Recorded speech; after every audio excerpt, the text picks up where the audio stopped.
આપ જોઈ રહ્યા છો spark today news. Baroda council દિવ્યાંગ સેન્ટર નાગરવાડા વડોદરા ખાતે માતૃછાયા ફાઉન્ડેશન ટ્રસ્ટના ઉદ્ઘાટન કરવામાં આવ્યું છે.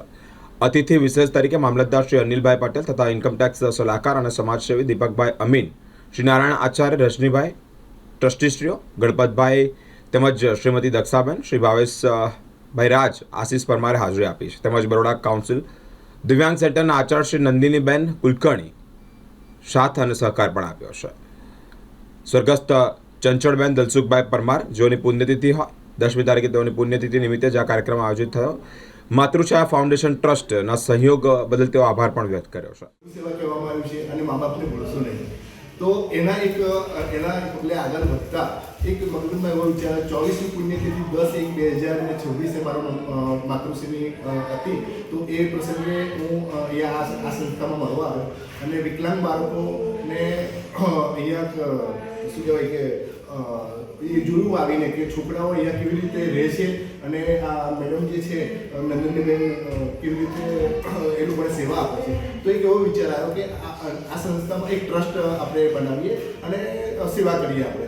તો 10/1/2026 રોજ માતૃછાયા ફાઉન્ડેશન સેવા ટ્રસ્ટનું એક ઉદ્ઘાટન માટે આજે આપણે અહીંયા ભેગા થયા. એની એક રૂપરેખા નીચે મામલતદાર શ્રી અનિલભાઈ પટેલ પધાર્યા, દીપકભાઈ અમારા ખાસ જુદા મિત્ર છે અને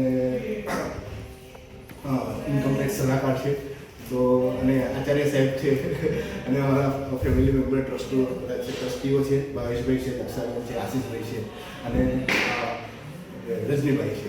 તો એ બધા આવ્યા અને એ બધાનો ખૂબ ખૂબ આભાર અને બધાને ધન્યવાદ. અને એ નિમિત્તે એટલે આ નવું ફાઉન્ડેશન શરૂ કર્યું છે માતૃછાયા ફાઉન્ડેશન. અને એની શરૂઆત આપણું જે આ બરોડા સિટી કાઉન્સિલ દિવ્યાંગ સેન્ટર છે એના તરફ ઓકે આપણે શું એવું કરી શકીએ કોઈના ચહેરા પર સ્માઇલ લાવી શકીએ. અને એ જ હાથ છે એક મા તરીકે જે માતૃછાયાની વાત છે, એક ભાવની વાત છે, એક મધર તરીકે, અને એ આશયથી આ સંસ્થાની શરૂઆત થઈ છે. અને ભવિષ્યમાં આ સંસ્થા સાથે ઘણું બધું કામ થઈ શકશે, પણ શરૂઆત એક થાય પછી આગળની વાત છે. અને એવા બાળકો સાથે કે જ્યાં આપણો કોઈ એની સાથે સ્વાર્થ ના હોય, ક્યાંય એની પાસે કંઈ લેવાનું ના હોય. તો અત્યારે કરવા સૌથી મહત્ત્વની વાત એ કે આપણી સંસ્થાના આચાર્ય મેડમ છે, એમને આપણને ખૂબ સપોર્ટ કરે, સહયોગ કરે છે અને એમને આપણે પુષ્પગુચ્છ દ્વારા પહેલાં અભિવાદન અને કરાશે અને દક્ષાબેન